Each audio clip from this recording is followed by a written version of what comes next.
All right, it's Leafs Talk on the Sportsnet Digital Network live. Well, this is all live tonight. We're Saturdays. Saturdays we don't go live, so subscribe to the podcast, leave 5 stars, or make sure that you follow along on YouTube. It gets posted every single time. Leafs beat the Buffalo Sabres. Story of the game to you, Sammy. Is it Nylander? Is it Tavares? Is it the power play? Is it Matt Murray? Where do you want to start, buddy? I want to start with the jerseys, buddy. Oh, yeah, I knew it. I forgot. This is your Super Bowl.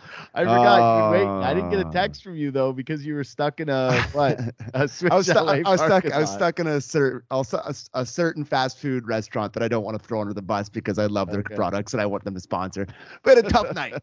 It's a tough night. So I was watching on my phone. Did you make it for Puck Drop? No, I was watching on my phone. I was there until like 25 after 7. It was brutal. Oh, my God. Anyways, it was, hey, guess what? It was hot and fresh. So delicious. Oh, yeah. It better have been 2-hour wait. That's all right. So yeah, no, I was really, really, really impressed with how the jerseys looked on ice. Yeah.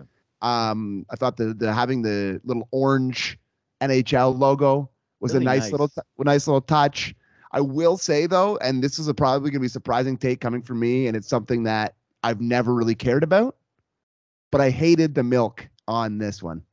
I hated the ad on this one because it's a retro jersey. You know, it's on the regular jersey. It's one thing, but have it be like a classic looking jersey and have the milk. That's the first time I actually noticed it. I didn't love it tonight, but outside of that, 10 out of 10, they nailed it. Pure sex on ice, if you ask me. I kept thinking that the NHL patch was a poppy. I had that thought too. I was going to say, I wondered if anybody else felt that. I kept looking at it going, wait, what is that? And then they would go to the bench and then you get a clear look at it and go, oh, right, it's the NHL patch. I thought the jersey looked great. I can't believe that you would go after Big Milk like this. You're going to show up with a horse head in your bed tomorrow morning. The most lucrative organization somehow, Big Milk is coming for me. I'm going to wake up drowning in a pool of milk. Yeah, buddy, don't let Lewis out of the house. Lou Dog's got to stay inside for the next little while. You got to be on high alert. Keep the blinds closed because you just took a shot at Big Milk. But yeah, I never really thought about it. But now that you say it, that's kind of what they pay for, though, right? Yeah. If anybody's buying that jersey this year, that's the one they're going to buy. So yeah, I get it. I get your stance, but I would never say anything other than milk. Drink it. It's amazing. I guess I'm a little bit more journalistic than you. A little more journalistic. Yeah, you are. You're Big J. You're Big J Journal. Not afraid to go after Big Milk. So I'm going to start with Matt Murray, buddy. You know me. I like to give the goalies credit. I think that there's a big Nylander conversation that we can have after this, but I tweeted it out, dude. He hasn't given up more than 2 goals in regulation in any of his 3 starts. He's looking big in the net. You know what I love about Matt Murray? We joked about how, hey, he makes size saves, right? That's what we called him, where he's just big in the net. Like, you got to love that. Big in the net is great. But just kind of quietly good tonight. Just like they threw him over 30 shots at him. He's had over, I think now I had the number up. It was 104 saves 97 saves on 104 shots now since he's been back. And that's including the overtime goal, which, 3-on-3, shouldn't even count those ones. Just a lot of quiet saves. Just no like rebounds, not busy tonight. Nothing where he was kind of scrambling or hectic other than maybe a little bit on the second goal. But overall, he just looks phenomenal, dude. To me, he's grown in confidence over the 3 games. In the first game, it was okay. They get the win. I thought they played great in that game. I thought the Penguins weren't necessarily great. Thought he was really good against the Devils. That's the reason they got a point. But tonight, I thought he looked the most like I think he's supposed to, that he's looked in a Leafs uniform. Yeah, that's exactly it. I was blown away by his, and even a few athletic moments where that's been the knock on him, that his athleticism hasn't been up there with some of the younger goalies in the league. And a few times where he's really stretching himself out and he's looking comfortable. Maybe he's starting to trust his body a little bit more. But I have to say that I am letting myself believe a little bit. Like I would be lying to you if I sat here and said that I'm not liking the way he's looked in the net through these 3 games. And to me, having him look like this is one of the most encouraging things for this team that I think is a little bit middling at the moment, and they need some good goaltending. Listen, they played really bad in the 3rd period, the Leafs. They really kind of stopped playing. I think both teams kind of start playing, but for the last 5 or 6 minutes of that game, when the Leafs were not skating at all and Buffalo kind of had their tails up a little bit, he made some great stops. Like they had that power play and he was solid and he looked really good. So I'm with you. I am impressed. I'm encouraged. I don't want to get too ahead of myself here because we know the health, but man, it's been a really nice 3 games for Matt Murray for confidence of Leafs fans. Yeah, no, the health is obviously still a huge question mark, right? Like this is 3 games. I'm not trying to go nuts here. No, but we're a post-game show. You got to talk about what he plays like in the games, and he played great. Especially since, man, in the Devils game, I was saying it. Like I didn't get to do it with you and Bourne, but I said it to you guys on the podcast the next day. Like that felt like a game that shows up in a postseason where you get outplayed by a really good team and your goalie keeps you around until you get a bounce. And now tonight, what I really liked about him is I like when tough saves look routine. And that's been his MO for the last couple of games. And that was definitely his MO tonight. There was a couple in there where I'm going, man, that was a really good save. And it was kind of like, no big deal. He just sloughed it off. He's making shoulder saves, up with guys in tight. He made a good one off of Cousins in the second period where I was just like, oh, wow, he's got a clear shot at the net. And nobody thought twice about it because Matt Murray, like I said, he's looking calm. He's making tough saves look routine. And I just think that those are really, really good signs for a team that's been begging for above average goaltending. And honestly, at this point, I always thought that he was going to get a run at being the guy over Samsonov after the injury. It would have been a little different had Samsonov stayed healthy and kept playing the way that he was. But as good as Samsonov played to start this season, this is Matt Murray's net now. Like he's entering a totally different climate than the one that he left. There's no doubt that Ilya Samsonov is going to be the clear backup when he returns from injury. I think there's not going to be like, Curtis McElhinney style backup that he only plays back to backs and whatnot. But there's no doubt to me that if this health continues and this good play continues for Matt Murray, he's established himself as the number one. And that's what we talked about going into this year, right? Like he got paid more money. He got the extra year. It was with the contract that he traded for. That's what they retained money, but he retained to be a $4 million goaltender, 4.25 for him that he's making this year around there. Anyways, that's beside the point, but he's making more money. They pegged him as the number one guy and he has come back from injury looking confident and he is the number one guy. So I'll be interested to see what the share will be once Samsonov gets back. I think they're going to be pretty careful with Murray's health, especially now that they're now that they're accumulating points and they have a little bit more room for error than they did maybe 2 weeks ago when everybody was worried about Sheldon Keefe potentially losing his job. So I think they'll probably be a little careful with him, but man, it's really good to know that you have Matt Murray playing like this and you have the potential of Ilya Samsonov returning and looking as good as he did. So it's nice. Yeah, it really is. Like Samsonov looks 90% of what he was before the injury, and Matt Murray looks 90% of what he's been so far. Actually, maybe a little higher. 95%, The Leafs are feeling like they have really optimized the goaltending position with that money that they have. Yeah, health is a huge thing. It's only 3 games, but yeah, he's looked awesome. William Nylander is now over a point a game. 2 goals tonight. One was just, him knocking in a cookie in front of the net. It's not like, I don't know if it was a brilliant Nylander night. Like you said, the Leafs just haven't had, they didn't play a full 60 tonight. This was very much hey, they scored some power play goals. They got a nice one from Yarncroc on a gift because the refs missed too many men. Pierre Engvall and Yarncroc take advantage of it. But yeah, Nylander this has been a weird season. It's like, I don't feel as though he's gotten enough credit some nights. I also don't feel like he's been dominant a lot of nights. Here's what it is. I know exactly what it is. And know exactly what it is. It's the lack of ghost nights. It's the consistency. That's exactly it, man. You're not having these 2-week stretches anymore. I guess we're not that long into the season, but remember there'll be like 5 to 6 game stretches in the season where he would just not be existent and he'd be lazy defensively and Sheldon Keefe would be bumping him down to the 4th line. And there's all these conversations that we have, like, where's he been? And the consistency's just been there. He's been consistently good the entire season. His compete level, his effort, his engaged, everything, his skating, like he is definitely, I think we've said this maybe about him every year, but this year mainly, he has gone up another level. Like just every part of his game has gone to another level. It doesn't matter who he's playing with. Played with Tavares tonight. Played with Matthews. It really doesn't seem to be matter who he's playing with. Sorry, he has really, really gone to another level. 3 points for Tavares too. Really quiet, but just like he's putting up points, man. Like just overall pretty terrific season. I don't know how much to say about this game, honestly, because again, I just thought it was for the most part aesthetically pleasing from the jerseys. I thought Matt Murray was solid. I thought like maybe we talk about the Geo goal a little bit. I got one for you before we get to the Geo goal. I have a prediction for you, a wide sweeping prediction that can go on as long as both of them play in the NHL.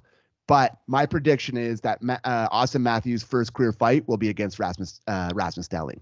I like this prediction. He clearly hates his guts. He hates his guts. He hates him. Like every chance he gets, and that shift there, they kind of bumped into each other in the boards. He goes down and barbecues Skinner for no reason. Just throws Skinner into the boards. He's mad. Then he's going in the middle of the ice. He's got like the hair, like the emo eye.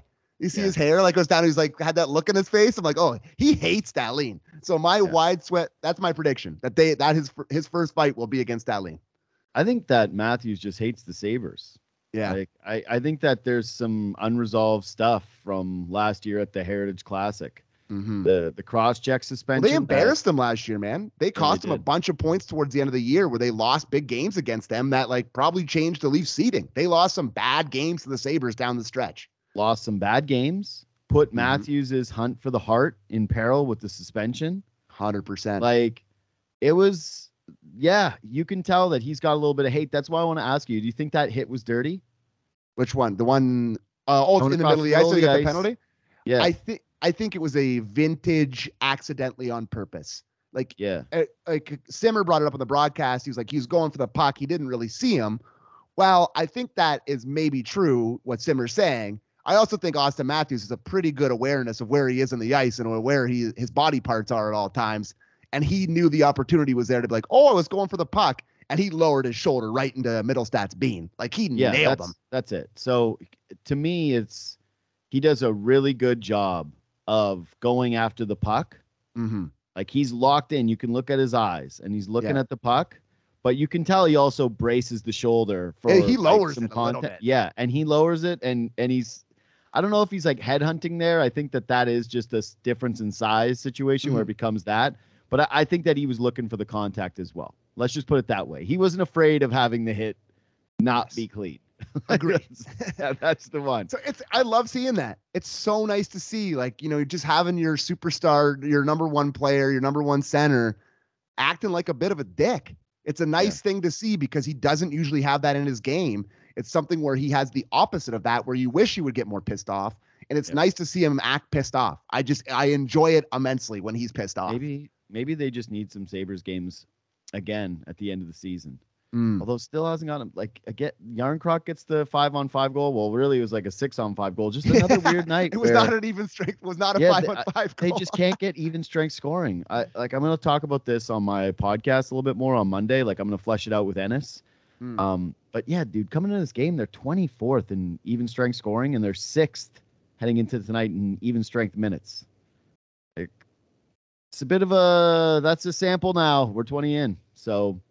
Don't want to kind of do this one on a night like tonight, but again, it was after the second period. They just kind of went to sleep. Sabres kind of played them, I thought, pretty evenly for a large stretch of the game. Like they just took advantage of their power plays. The weird Geo ruling broke them because that made it 3-0. That was a shorty. That was what completely changed the game, and that made it 3-zip and ended it. But you were watching the Raps game in the intermission there, but Bieksa did like a thing on it where like, that's weird that goal counted. And I thought it should count. I sent a tweet being like, that should count. That's a good goal. But Bieksa was like, so if he skates down there on a breakaway and there's no net and you just shoot it over the line into the imaginary net, that should count. And I was like, yeah, well, here's the thing, it's a weird, it's like, what if the net was there? Would his skate have hit the net and it wouldn't have gone in? Like it was really, really weird that they just counted that goal. Right call. Glad it happened, but a little bit weird. Okay. I just don't understand. Like, listen, you know me. I love Bieksa. Like, that's my guy. Me too. He's terrific. I think he knows the game infinity more than I do. But I don't understand the making up hypothetical situations. Like, this is the situation. The situation is the one we saw. Like, sure, are there other weirder situations you can concoct using the net being off and the puck crossing the line? But this one was like the perfect way to execute that rule, where like Giordano's in the shooting motion as that guy. Who was it that went into the net? Was it Dolly? I think it was Tuck. I think it was Tuck on the back check. Yeah, it was Tuck, right. I thought Tuck took the penalty. Anyway, I can't remember who it was that flew into the net. The guy who goes into the net, he's already making his move. Like, he wasn't doing that to shuffle it in to be like, oh, the net's about to go off, I better get the puck on the net. Like, no, it's a bang play where Gio's clearly kind of fumbling it, actually. Like, I almost thought, like, Marner, you got to know who you're dropping this pass to. It was a miracle that crossed the line. Like, honestly, I thought if that goal doesn't go in, Marner would have gotten hammered again tonight for not shooting the puck. Like, sure. That was. You're not on the London Knights, pal. You're not dropping it back to Christian Dvorak here. Like, you're dropping it to old bag of bones Gio on the breakaway, shorthanded. When it was Giordano, I went, well, it was a pretty pass, but it's to Mark Giordano shorthanded. Just maybe try to make your move. You're on a breakaway. Like, how many guys want to pass it there on a breakaway other than Mitch Marner? Anyway, so he drops it back to Gio. Gio makes his shooting move, which was like the bit of the stumble, and then try to kind of like shovel it across the net. That's a shovel. That's what that move was, the shovel. Yes. You can see it's on the ice. It's not in the air. Like, you can see it goes inside the post, and you can see that the goaltender is like not giving up on the play. He's still trying to like reach back with his pads and stop it, almost like he's aware of the rule. So fair. To me, it was just, hypotheticals, you can make enough of them where I would go, I don't know what I would want to call on that hypothetical. But on this particular goal, the second they showed the replay, I went, how does that not count? And then, of course, it does. And you go, okay, good, right call. So weird one. And Gio's first goal of the year, I love that he's got like the ugliest, weirdest goal of what is going to probably be the entire season. Honestly, I don't know if there'll ever be a weirder goal than that in the rest of the history of the NHL. That's one of the weirdest goals ever. And so Sportsnet Stats, which is one of the best follows in the world on Twitter, he's the oldest Maple Leaf in history to score a shorthanded goal. So there you go. Yeah. He passed George Armstrong. Yes. On March 1st, 1969 was the last time. So do you have anything else? I just quickly wanted to touch on the Sabres. Yeah. It sucks. They suck. The Sabres sucking sucks. It sucks. My only other Leaf thing was that they split up. Sheldon Keefe tried the Swedish blue line, and they took a penalty, and they were getting caved in, and he went no. So I don't think that we're gonna see the Sandin Liljegren combination anytime soon. No, bit of a tough night for those. It's not good. You can't do it. Like, I'm sorry. Like, you're just giving up too much with that. I think Liljegren's capable playing with somebody who's also capable. But playing with somebody who's fighting it as bad as Sandin is right now, it's just not a good situation for either of them. They put them both. You don't put them in a situation to succeed with those guys. So I agree. They get caved in, those two together immediately. Yeah. No, it didn't work out. And I do want to get to the Sabres but I just want to finish all the Leaf stuff. Yeah. That was my note. And the other one was, man, Bourne, you and I talked on your show Friday about how Marner went 100 games without a power play goal, and now he still doesn't have one this year. But I loved that he just clapped one to the net on the first one. Like, hammer time. Just got set up by Morgan Riley, who took his, 25 years to set him up back there. What's quicker, the Titanic turning or him passing it over to the left hash? Sea level change or Morgan Riley's decision on the power play. So, anyways, Riley sets him up perfectly, puts it on his tape, and what does he do? He doesn't do the double clutch. He doesn't handle it. He doesn't try to get too tricky with it. Just bomb. And it goes off Tavares' body in the net. And I went, you know what? We've talked a lot about how this power play needs different looks and how Matthews is needed to move around and blah, blah, blah, blah, blah. Ultimately, sometimes changing a power play up doesn't need to be where a guy is on the ice. It just needs to be what you do on a play. And I thought for Marner, that was just like a really nice moment in the game. And I went, dude, maybe every once in a while, just do that. Like, try to filter one through, try to slap one in there, because the wrist shot is too much of a muffin at times. Maybe it works for tips, but like that works too. I liked it. I liked seeing something different tonight. They do so little of that. on the power play. And it's just like, it's the opposite of what we grew up with, where it was just all guys standing in the front of the net and hammering pucks towards the net. And the analytics, don't they hate the point shot? Isn't that like one of the things that's like, they're not a big fan of it? Because if it gets blocked, it can go the other way, right? Yeah. Lower scoring chance. If it gets blocked, it can turn into a transition. Listen, I don't want, with the skill they have on the ice and the puck handling ability with Willie and Matthews and Marner and all those guys out there, I don't want them just blasting it all the time. But like you said, just as a nice change up here and there to get one on net, it's nice. And that was great. And Tavares was in the right spot as usual, in his kitchen, right there on top of the blue, goes off his shin pad. You always love those ones. Didn't even have to use a stick. So good on Johnny T. He's having a great year. Sabres suck.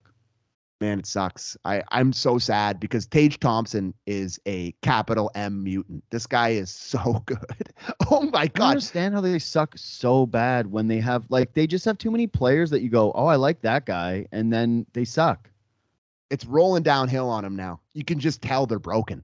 They don't have any. As soon as the Leafs went up on 1-0 on them, you could just see it in their body language. They didn't quit, but they're so sick of losing. I think out of the 7 games or 8 games they've lost in a row, they've given up 4 goals in 6 of them. Like, it's just, they're getting scored on constantly. I don't know, man. It sucks because I was really excited. I went to that Sabres game earlier in the year. They were buzzing. Everybody was playing great. They were starting off well. The Leafs, it was going to be a great rivalry this year, and I was hoping that they're both going to be relevant. And it just looks like the Sabres are on a collision course with irrelevancy here again. It sucks. I tweeted at the beginning of the game that again, part of it probably was the reverse retro jerseys the Leafs are wearing, that they were new. But these two teams, when they're on the ice together, just look aesthetically pleasing. For sure. Just like they have played a good chunk of games where even when both teams even when those teams haven't been in their same competitive cycles, they've just had good, like, weird history against one another in the division. And everyone has sort of wanted them to line up. Remember when Babcock first came to town and he turned his back on Buffalo and people went, oh, it's going to be Eichel versus Matthews and the two American stars and the rivalry, and it just never really worked out. And then at the beginning of this season, when they had a little bit of buzz, you went, oh boy, they're at like a really exciting time, and maybe they're the up and coming team in the division that's going to push the Leafs. And it not happening, you're right, it does suck. I think that every Leaf fan would kind of agree. You want Buffalo to just be relevant and have some fun battles with them. It would be amazing to go down to Buffalo and watch in their rink and have a little bit of juice between the fan bases. Like, it hasn't existed in a long time. Remember when Ryan Miller, like, Leaf fans hated Ryan Miller. I hated Ryan Miller. Why? Oh, he haunts my dreams. Because beat the Leafs against the Leafs. They had that horrific streak going down to Buffalo, but he also knew it. And he would say, like, he once said after a postgame, like, there's nothing sweeter than beating the Leafs or something along those lines. And I went, you know what? I sports hate you, but I respect that so much that you want to get up and, like, play in these games and dominate these games and just have a little bit of hate between the teams. So that's kind of why I liked a little bit of the Dahlin Matthews thing. I like that they just have a bunch of talent that you enjoy to watch, but you're right, they stink. There was just nothing to them tonight, really, other than probably that last like 6-7 minutes in the game where for some reason they just ended up getting a bit of a weird push. Well, so I had another thought because Tage Thompson's from Arizona as well, right? Isn't he from the States? He's from the States as well. Yeah, but I think he might be I think he might be born in Arizona, but not raised in Arizona. But he's American. Yeah. And it's just another guy that the next time, when he was born in Phoenix, when the next Haley's Comet arrives, when we get to watch best on best hockey again, but that's just another addition to Team America that makes them so scary. Like, think of that. Hey, guess dude, what? Don't worry about it because it's never going to happen. I know, but like, think about them playing with Eichel and him or Matthews and him on the same line. Hey, boy, that's scary. So you're right. We don't ever have to see it because it's never going to happen again for some reason.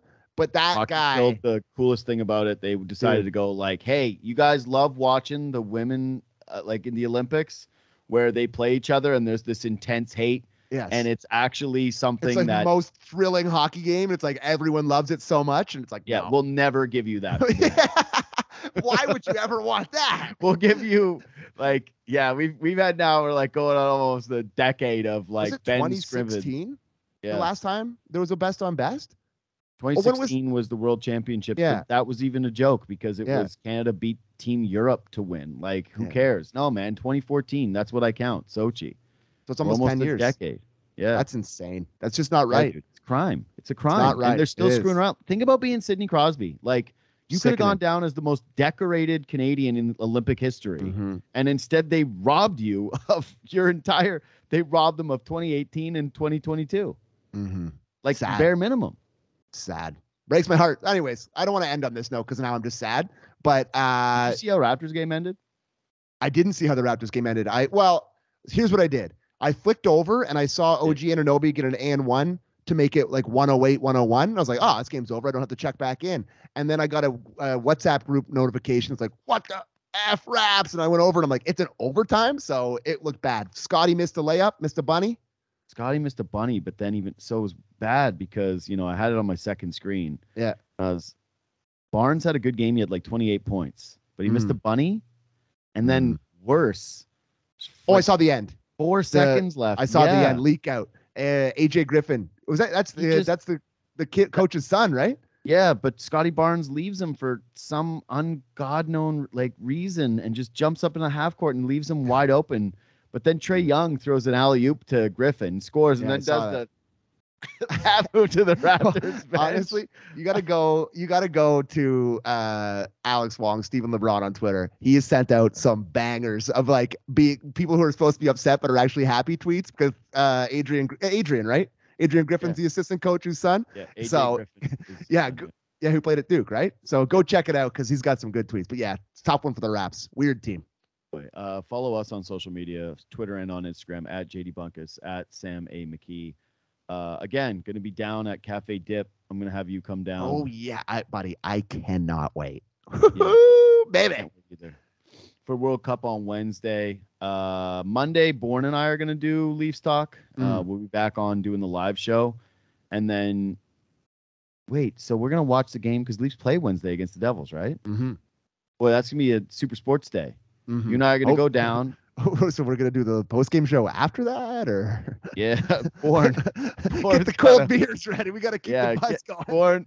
There might be some schedule reshuffling here. It might be Bourne and somebody else on Wednesday. Depends how the game goes. We might have to call someone in. Canada beats Belgium. There will be no programming. No Leafs talk.